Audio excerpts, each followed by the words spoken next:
하나님 말씀 보겠습니다. 오늘은 시편입니다. 50편입니다. 22절과 23절 두 절만 읽겠습니다. 시편 50편 22절과 23절 두 절만 읽습니다. 시작. 하나님을 잃어버린 너희여, 이제 이를 생각하라. 그렇지 아니하면 내가 너를 찌르리니 건질 자 없으리라. 감사함으로 제사를 드리는 자가 나를 영화롭게 하나니 그 행위를 옳게 하는 자에게 내가 하나님의 구원을 보이리라. 아멘. 오늘은 감사의 능력이라는 제목으로 은혜를 나누고자 합니다. 우리 안에는 두 가지 생각이 있습니다. 모든 성도들 속에는 두 가지 생각이 있는데, 하나는 육의 생각이 있습니다. 육의 생각. 하나는 영의 생각이 있습니다. 이 육의 생각을 로마서 8장 6절로 7절에는 뭐라고 기록되어 있냐면은 이 육의 생각은 사망이요 이렇게 되어 있어요. 그리고 이 육의 생각은 하나님과 원수가 된다고 했어요. 하나님과 원수가 되는. 육의 생각은 하나님과 원수가 되고 하나님의 말씀에 절대로 굴복할 수 없다 이렇게 나왔어요. 육의 생각. 이 육의 생각은 뭐냐 하면 마귀 생각입니다. 마귀 생각. 그러나 사도 바울은 영의 생각이 있다고. 영의 생각. 영의 생각은 결론은 뭐냐 그러면요, 생명과 평안이라고 그랬어요. 영의 생각. 그러니까 우리가 여러분요, 이 두 가지 생각을 저에게도 있고 여러분에게도 있어요. 영의 생각만 있는 사람 한 사람도 없어요. 육의 생각과 영의 생각이 있는데, 이 로마서 8장의 이야기는 성화에 대한 이야기잖아요. 성화. 우리가 예수님 닮아가는 그 말씀 생활이 성화 생활이잖아요. 자, 그러니까 결론은 이것을 육의 생각, 영의 생각을 여기다가 어떤 요소를 넣어보면 마귀 생각은 육의 생각입니다. 마귀 생각. 영의 생각은 예수 생각일 줄로 믿습니다. 그러니까 영의 생각, 예수 생각도 있고 마귀 생각도 있는데, 자, 이 생각이라고 하는 단어를 제가 쳐다보니까 이 헬라어로는 경향. 생각이라는 말이 번역을 하면 경향으로 번역을 해야 되는, 이 뭐냐면은요, 방향성입니다. 방향성. 내가 지금까지 그냥 나도 모르게 길들여 왔던 여러분 속에 있는 이 습성이 있어요. 이 습성을 우리가 이제 이런 일반적인 용어로는 무의식이라고 그러잖아요. 무의식. 그러니까 무의식은 어떻게 생겨났냐 그러면요, 의식이 반복해서 계속 반복되다 보니까 그게 습관이 되는 거예요. 의식이 반복되어 가지고 그것이 내 몸에 배이면 습관이 되는 것을 무의식이라고 그래요. 그러니까 무의식이란 말이 뭡니까? 나도 모르게 반응하는 어떤 그 세계를 말하잖아요. 이걸 보고 방향성이라고 그래요. 그래서 우리가 여러분 보세요. 이 무의식에 있는 마귀 생각을 지금까지 우리는 성경과 관계없이 그냥 생각하고 습관화 살았잖아요.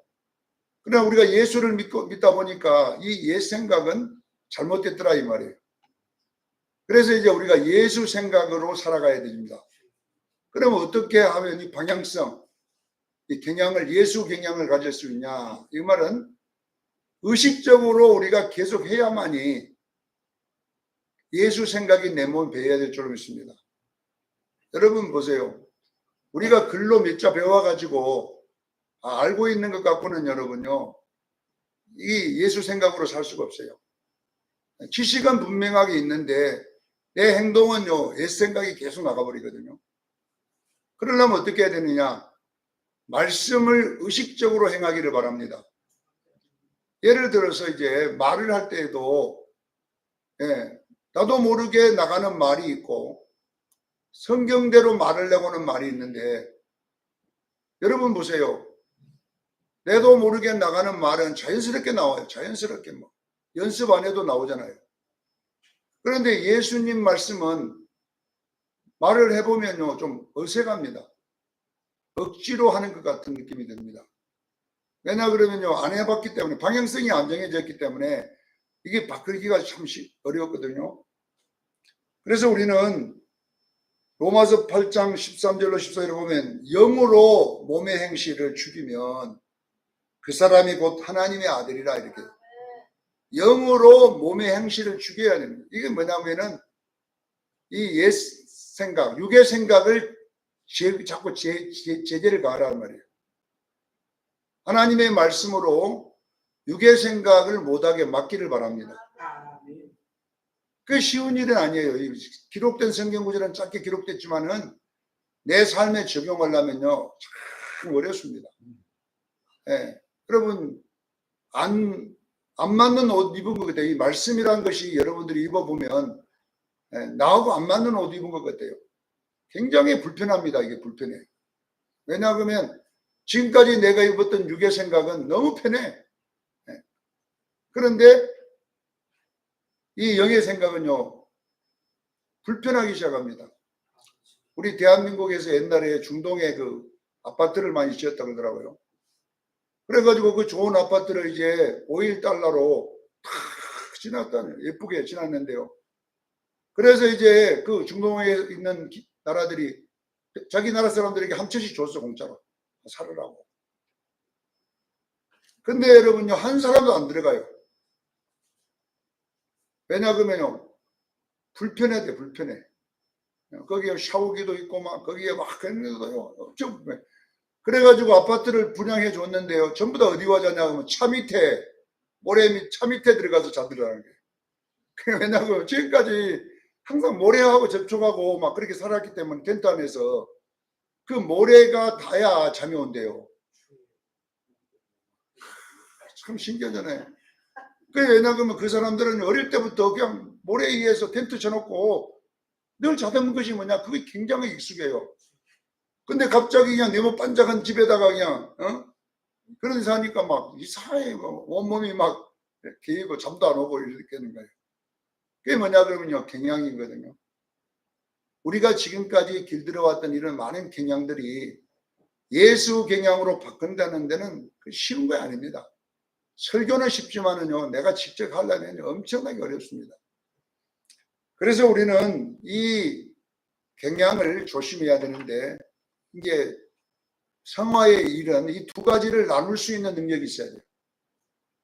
그래서 창세기 1장 3절로 5절에 보면 나왔잖아요. 첫째 날 빛과 어둠을 나누자. 이렇게 빛과 어둠 나누고 빛을 낮이라 부르고 어둠을 뭘로 부르요? 밤이라 부르라. 이렇게 부르라고 그랬어요. 이건 뭐냐면 부른다는 이야기는 결론은 뭐냐면은 여러분 경향을 내가 정해야 되는 거예요. 여러분 안에 있는 이 섞여 있는 어둠과 빛을 나누기를 제일 축원합니다. 그래서 여러분 미움이 생기면 이거는 여러분요 어둠입니다. 내가 아니라 누구다고요? 어둠입니다. 그래서 요한복음 요한일서 2장 9절로 11절에 보면 요한이 거기에 대한 설명을 너무 잘 해놨어요. 빛 가운데 있다고 하면서 형제를 미워하는 자는 지금까지 어두운 가운데 있는 자라고 하잖아요. 빛 가운데 있다고 하는 자가 이 말은 뭐냐면 자기 나름대로 설교도 잘하고 말씀도 잘 알아요. 그러면서 자기가 예수 잘 믿는 것처럼 그렇게 하면서 실질적으로 이웃과의 관계는 미워하고 있거든요. 그러니까 이론은 빛 가운데 있는 것처럼 보이지만 실질적으로는 어두운 가운데 있는 자다. 이렇게 이제 이걸 못 나눠서 그러는 거예요. 자, 그 형제를 사랑하는 자는 빛 가운데 거하여 자기 속에 거리낌이 없으나 그 형제를 미워하는 자는 어둠이 있고 어둠에 행하며 갈 곳을 알지 못하며 어둠이 그 눈을 멀게 하였습니다. 이렇게 어둠에 대한 이야기를 요한이 하는 것은 요한도 이 경험을 했기 때문에 이렇게 기록할 수 있었잖아요. 자, 오늘은 뭐에 대한 이야기를 하려면 이 감사에 대한 이야기, 본문이 감사의 이야기예요. 감사. 근데 제가 여러분들에게 이 감사가 반대가 뭐냐? 불평이거든요. 원망 불평입니다. 자, 여러분요 보세요. 원망과 불평은 어두운 생각입니다. 그러나 감사는 빛의 생각임을 믿으시길 바랍니다. 네, 그러니까 내가 원망이 자꾸 나온다는 것은 내 속에 지금 어두움이 지금 장악하고 있는 거예요. 그러나 감사가 나온다는 것은 빛이 장악하고 있음을 여러분 꼭 기억하기를 바랍니다. 자, 오늘 시편 50편을 이제 보면 5절에 보세요. 5절에 보면 나의 모든 성도들을 내 앞에 모으라 그랬어요. 하나님의 백성을 다 모아놓고 그들이 제사로 나와 언약함 이들임을 말하라. 그러니까 모든 성도들을 모아놓고 이 성도 너희는 제사로 언약을 맺은 백성이다. 제사로.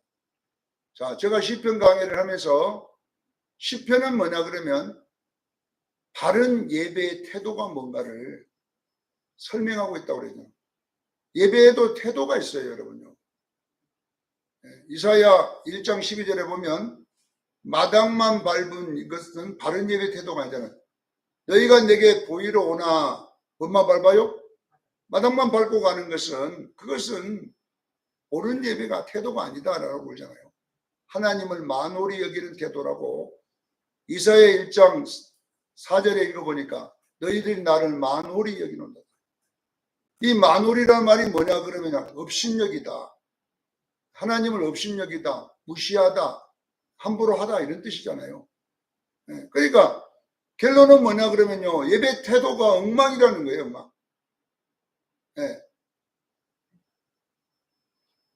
자, 이사야 29장 13절에도 그 예배 태도에 대한 내용이 나왔죠. 너희들이 내게 예배 드리러 오지만 실질적으로 너희들이 오는 것은 사람의 교훈을 받았기 때문이다. 이렇게 나와요.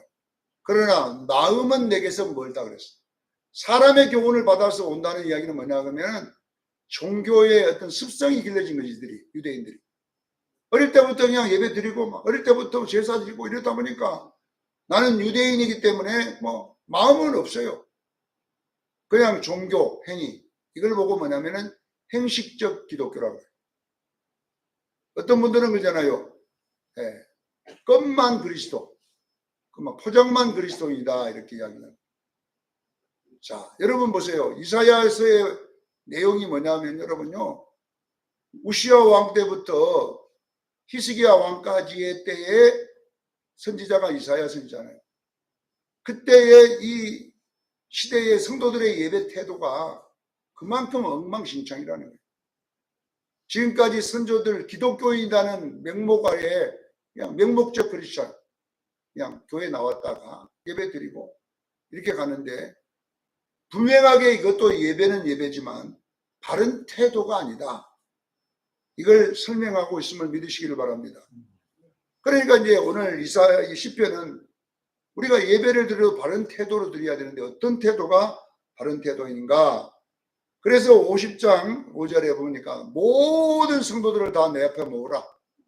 그들은 제사로 나와 언약을 맺은 자들이라. 이 말은 뭐냐면 우리 예수 믿는 사람의 존재 목적은 예배입니다. 그 언약을 정했어요. 하나님께서. 여러분요. 예배 안 드리는 것은 여러분 구원의 목적을 상실한 겁니다. 그래서 여러분 예배 안 드리면 원래 여러분 천국도 갈지 안 갈지 몰라요. 여러분 생각해 보세요. 내가 왜 이런 이야기를 하냐. 목사님 예수 믿는데 왜 천당 안 갑니까? 이렇게 말할 사람이 있어요. 자, 여러분 보세요. 자동차가 집에다가 사놨는데 새 차를 샀는데 자동차가 고장이 났어. 시동이 안 걸려. 서비스 받고 별짓 다 해도 자동차가 시동이 안 걸리고 안 되면 어떻게 해야 되겠어요? 반품 시킬 거 아닙니까? 이 차 필요 없다. 가져가거라. 보세요. 자동차는요. 뭐 때문에 만들었냐면 시동이 걸려가지고 타고 다니려고 만든 거잖아요. 그래서 돈 주고 산 거잖아요. 근데 자동차가 겁나 멀쩡해갖고 말이야. 그것은요 너무 예쁘고 안에도 인테리어도 너무 예쁜데 시동이 안 걸리네 이놈 자동차가. 그래갖고 AS 받아도 뭐 아무 이상 없다는데 시동이 안 걸려요. 여러분 시동 안 걸린 차를 여러분 집에 놔두겠어요? 그냥 현대자동차 가갖고 난리를 치고 막 차 내가 필요 없다. 마찬가지입니다. 여러분들이 우리는요 하나님께 예배하는 자로 만들었음을 믿으시길 바랍니다. 그런데 예배도 안 드리면 맨날 아무리 하나님 예배 드리려도 안 드려요. 그러면 여러분요 하나님 천국 데려가겠냐 이 말이에요. 우리는요 교리적인 예수 믿어서는 안 돼요. 예수 믿으면 구원받는다. 이건 교리적인 거잖아요. 교리적인 거. 하나의 공식인 거예요. 그거는. 그러나 여러분 예수 믿으면 오늘 보면 성도들을 나의 성도들을 내 앞에 다 모으라. 내가 너희를 왜 구원했느냐. 제사 언약 때문에 구원했다. 이것이 뭐냐 그러면 오늘 시편이 말한 거죠. 그러니까 우리가 여러분요 하나님께 예배 안 드리는 교회는 필요 없습니다. 교회가 무슨 소용이 있어요? 하나님께 예배도 안 드리는 교회 문 닫아야지. 그래서 오늘 5절에 이제 성도의 존재의 목적은 이스라엘 백성들에게 예배가 너희들의 존재의 목적이다. 예배 안 드리면 너희들 나 필요 없다 이 말이에요. 언약 맺은 언약 필요 없어. 자 보세요. 두 번째 보겠습니다. 7절로 13절에 여기에 막 송아지 피, 막 수소의 고기, 염소의 피 이런 거 몽땅 갖고 온 거예요. 이들이요. 그 제사의 형식에 대한 이야기를 나오는 거예요. 예배의 형식. 예배 형식의 그 내용들이 뭡니까? 재물을 가져오고 막 이런 거 갖다가 피를 잡고 막 이런 내용이잖아요. 그러니까 하나님께서 뭐라고 하느냐 하면은 수소의 고기, 염소의 피, 내가 그거 뭐 때문에 먹겠냐 이 말이에요. 내가 온 산천의 것이 다 내 것인데 모든 짐승이 내 것인데 내가 굳이 너희들한테 그 고기 갖고 오라고 하겠느냐 지금. 네? 그러니까 이 말은 뭐냐면은 내가 수소의 고기를 먹겠느냐, 내가 염소의 피를 마시겠느냐, 이런 건 네가 너희들이 부어주는데 내가 그거 마시겠느냐. 나는 그런 거 먹는가, 이거 형식 먹는 거 아니라 내용을 먹는다는 거. 할렐루야.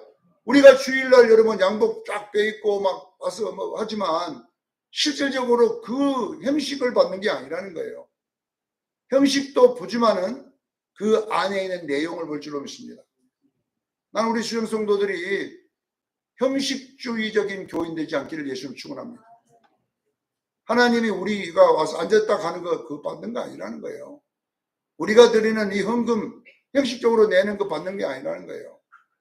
하나님은 뭘 받겠느냐. 자, 세 번째 보세요.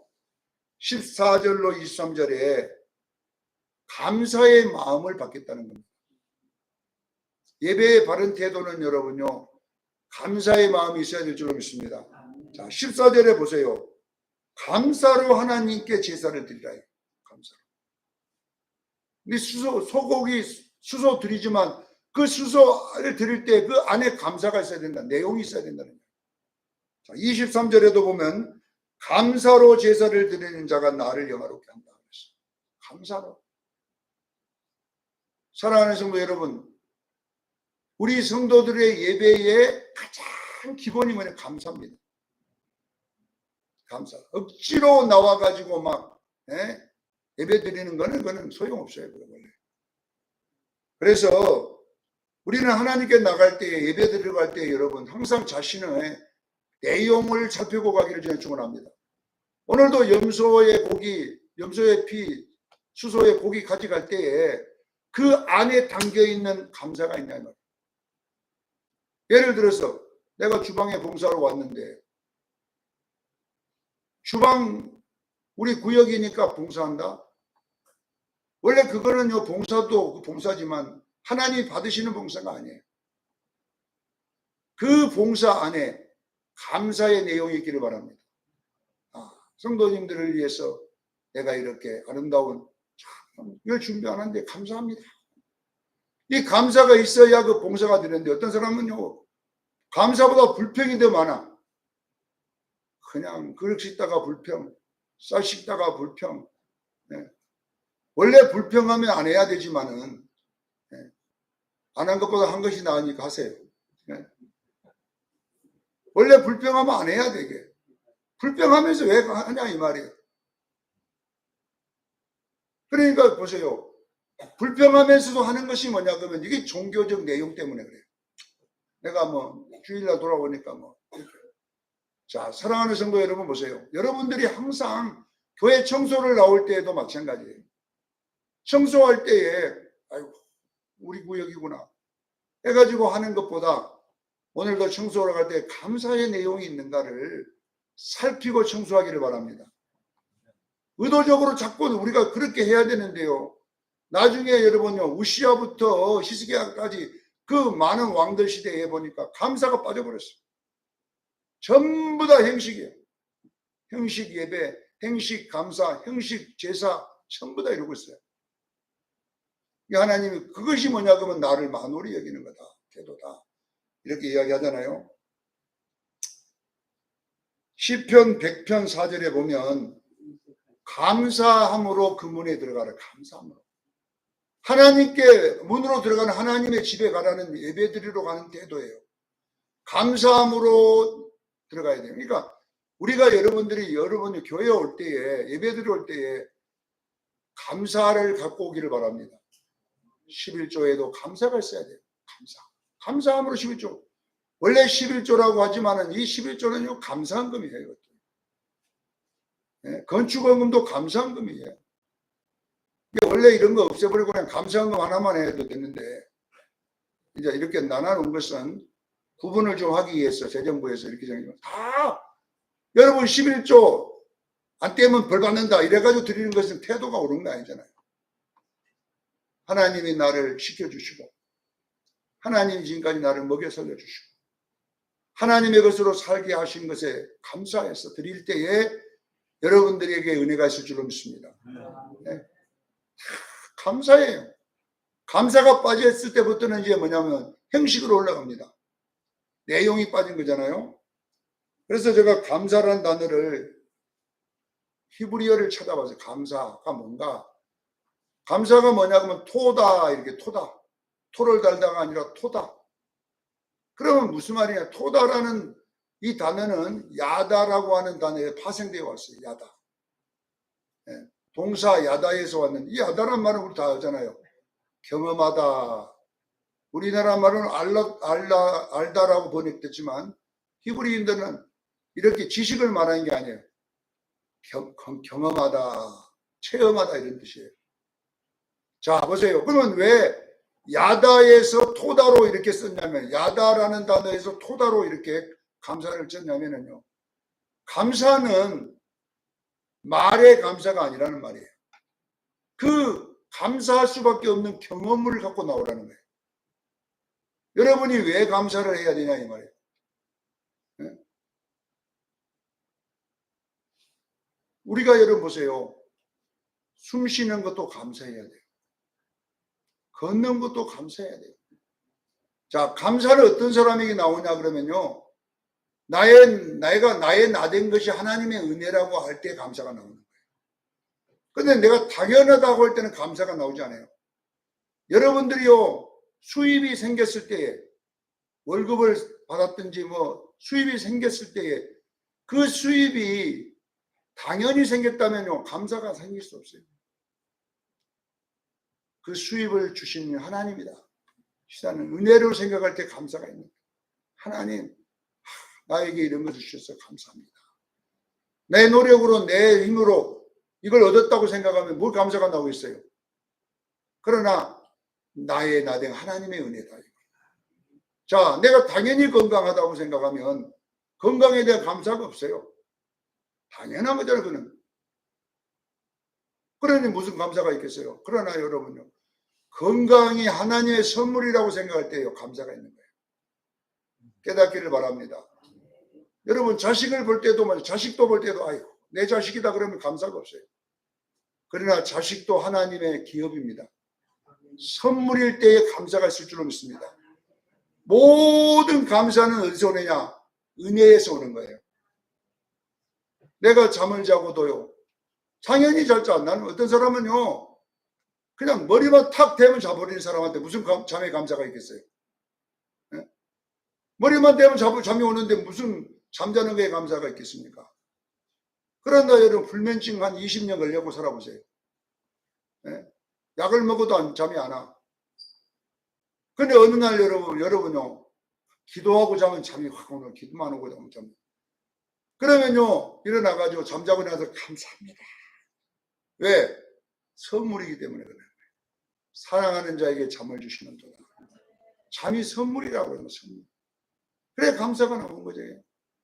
그래서 여러분요 감사의 조건이 많이 생기려면요 여러분에게 있는 모든 것이 은혜가 돼야 돼요. 그냥 내가 잘나서 됐다 그러면요 감사가 없어요.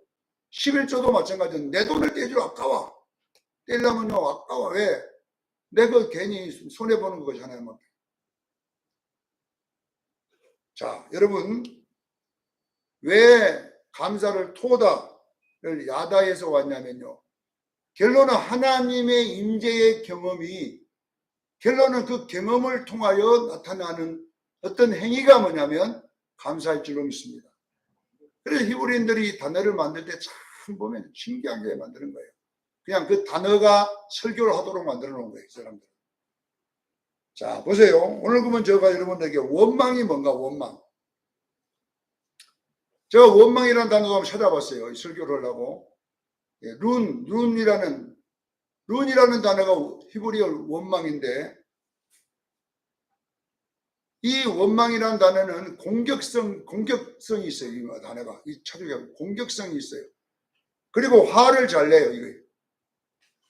그리고 굉장히 고집이 세요. 이 단어 속에 다 들어있는 거예요. 룬이라는 단어 속에 고집이 세다, 화를 내다, 밤새 중얼거리다 이런 뜻이에요. 보니까.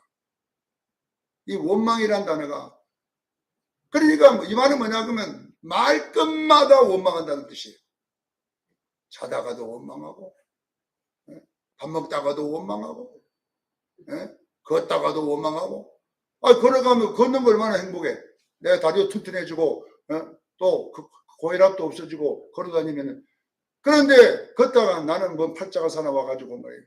사가용도 안 없이 걸어다니는 거. 에이고 예수 믿어봤자 되는 것도 없더라. 이러고 이제 안 되는 거예요.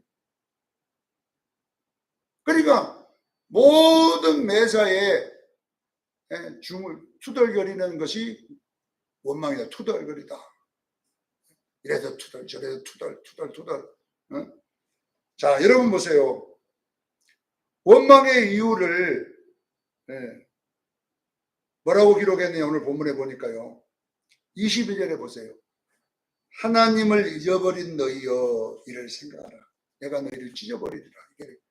하나님을 잊어버릴 때에 나타나는 현상이 뭐냐면 원망입니다. 그럼 하나님을 잊어버린다는 이야기는 뭐냐면요. 내 이 평범한 삶 속에서 하나님의 은혜를 모르는 거야. 안 보이는 거예요. 모세가 40년 동안 미디안 광야에 있을 때에 그 떨기나무 보고 얼마나 원망하겠어요. 저 떨기나무를 쳐다보면 자기 신세를 봤을 거예요. 저 나무나 나나 똑같다. 이렇게 그 떨기나무가 모세의 원망거리였어요. 원망거리. 그러나 모세가 여러분요 80이 되던 해에 보니까 그 떨기나무 속에서 뭘 봤냐 하나님의 불꽃을 본 거예요. 완전히 상황이 달라진 거잖아요 지금. 그런데 그 속에서 하나님의 음성이 들려요. 하나님의 음성. 자 보세요. 떨기나무라고 하는 나무는 설정이 뭐냐. 떨기나무는 세상에서 가장 가치 없다는 뜻이에요. 그리고 그 떨기나무가 어디서 있냐면 호렙산에서 있죠. 호렙산 떨기나무예요. 자, 호렙산이란 말이 좋은 말이 아닙니다, 여러분. 호렙산은 뭐냐 그러면 메마른 땅, 거친 땅, 아무 생명이 없는 땅 이런 뜻이에요. 그렇게 안 좋은 땅에 있는 그 나무 얼마나 여러분 청박하겠어요 그 나무가. 그런데 보세요 그 나무가 뭐냐면 모세의 일상이었어요. 모세가 원망하는 거예요. 나는 팔자가 왜 이렇게 생겼는가? 나는 왜 이렇게 살아야 되는가? 나는 왜? 그리고 모세는 시간이 가면서 갈수록요 자기의 볼품없는 모습을 보게 됩니다.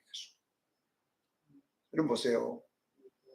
모세는요 계속 생활의 현상만 보이지 하나님은 안 보이는 거예요. 거기 안에서. 그러다 보니까 결론은 원망해 버려요. 왜 나는 이런 집에 사는가? 나는 왜 이런 교회 다니는가? 나는 왜 이런 목사 만났는가? 왜 나는 이런 아내 만났는가? 왜 나는 이런 남편 만났는가? 매일마다 모든 것이 뭐냐면 왜라는 단어를 계속 집어넣는 거예요. 그러면 여러분 보세요. 남편 보고 원망, 자식 보고 원망, 삶 보고 원망, 예서 원망. 원망 공장이 정확히 원망 공장장. 옛날에 미국의 어느 유명한 목사님이 이름만 되면 아는 목사님인데 두 부부가 이제 차를 타고 기차를 타고 어디를 남부지방으로 가였는데 그 앞에 어떤 또 아는 부부가 앉았어요.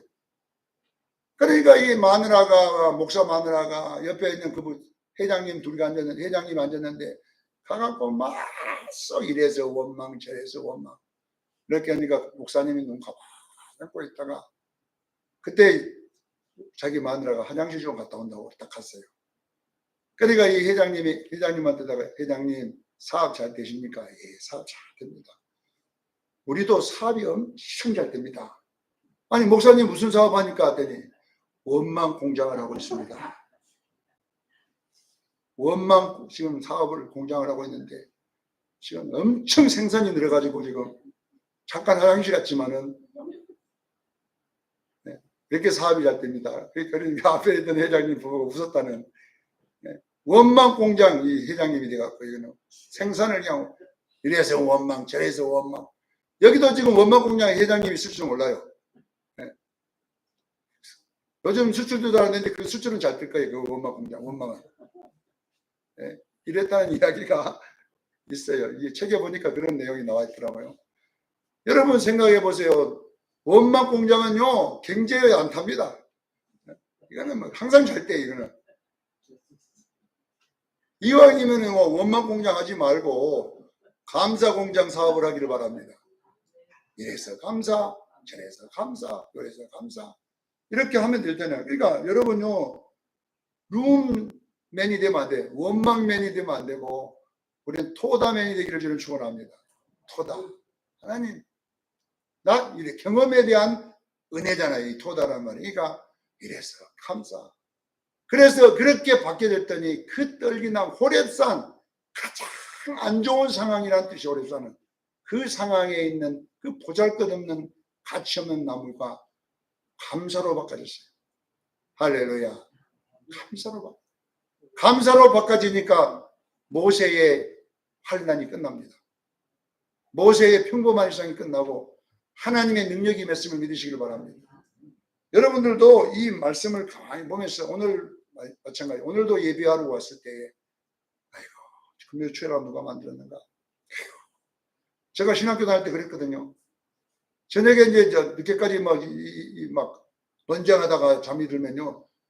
어떻게 신학교 들어가면요. 전부 다요. 박사님은 모여서 박사님. 무슨 말 하나 나오면요. 이 사람도 1시간, 이 사람 1시간. 그러면 새벽 4시 되는 건 시간 문제예요.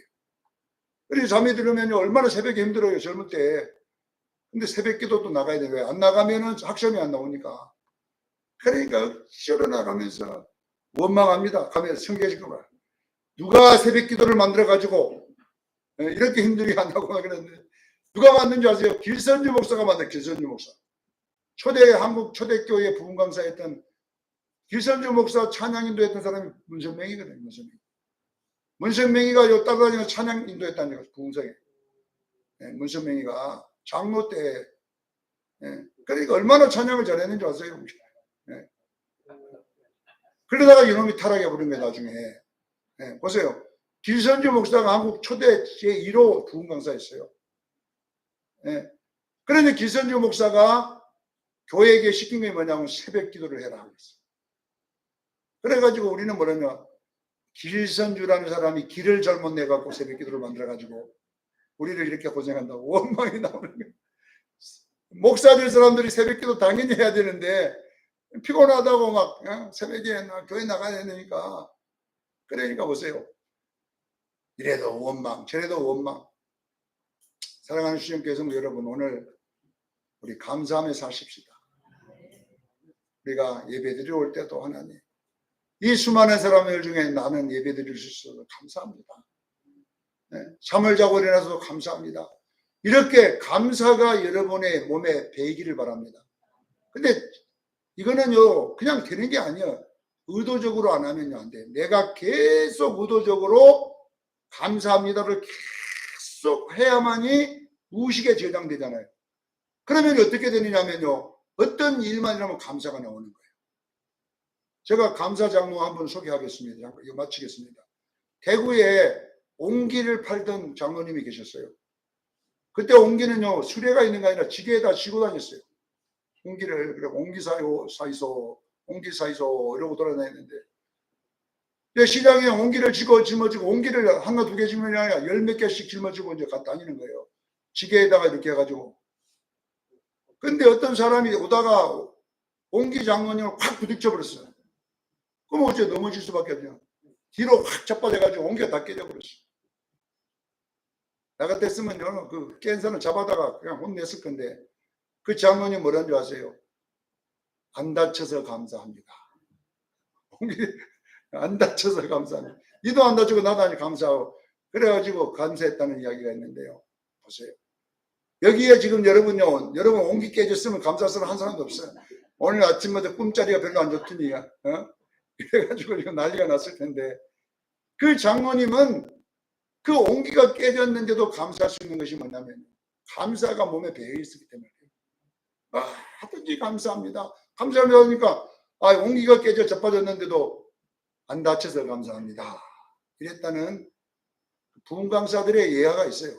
저도 부흥에 많이 쫓아다녀봤지만은 그런 예화가 있더라고요. 사랑하는 성도 여러분, 오늘 이 내용 감사의 능력입니다. 이 세상에 가장 큰 능력은 감사의 능력이고요. 이 세상에 가장 못된 것이 뭐냐고 마귀가 뭐냐 원망의 능력입니다. 하여튼 이상하게 원망밖에 없어요. 이 사람은. 그 사람은 어둠입니다. 감사는 빛임을 믿으시길 바랍니다. 오늘도 하나님 비단에 승리하는 여러분 되기를 예수는 축원합니다. 기도하겠습니다. 거룩하신 하나님,